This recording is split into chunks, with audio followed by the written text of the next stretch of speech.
I thought you were gonna mention Vince McMahon's run at XFL when he tried to make football like wrestling.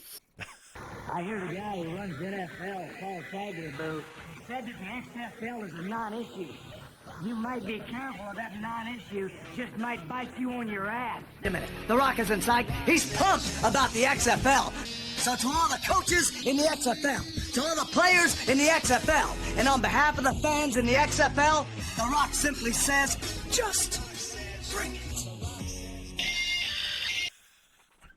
I've read that chapter in Brian Gerwitz. I think that's how you say his last name. That's the book.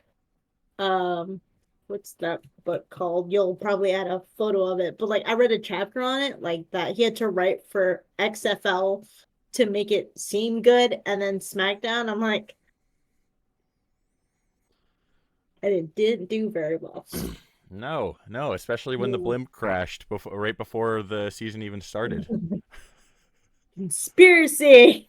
Yeah. It's all a conspiracy. They should have just packed it in right there. I mean, it's like the thing is they didn't want to be affiliated with wrestling until they did, and they wanted like storylines to really progress it, but then there was just people were still wanting to watch football, and then they also would say that the NFL sucked, and majority almost all of their audience, like this was during the off season of the NFL, so they were loyal to the NFL. And when Vince McMahon tried to do the whole WCW Monday Night War thing against them, that just turned a lot of people off.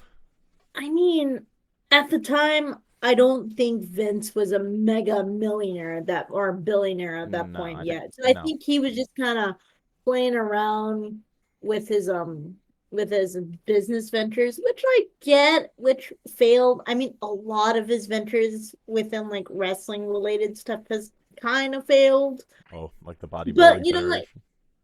after all of that, all of the his Failures. uh his cases, yeah, his allegations. I mean, he cashed out. He got a pretty penny out of it. He can go take a break. The old man can get out of the way, you know?